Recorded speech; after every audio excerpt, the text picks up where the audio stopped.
Bones, som Miquel Martínez, som enginyer tècnic en disseny industrial, som el gerent de Somni Projects i som l'impulsor del projecte Imago, que són unes trampes biodegradables.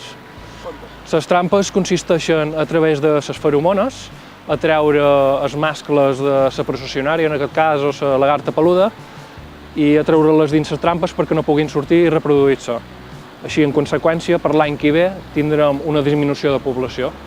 El pròxim dimarts farem una xerrada a l'Ateneu de Mo sobre Menorca, cultura, tradició i innovació. Esperam que veurem-vos.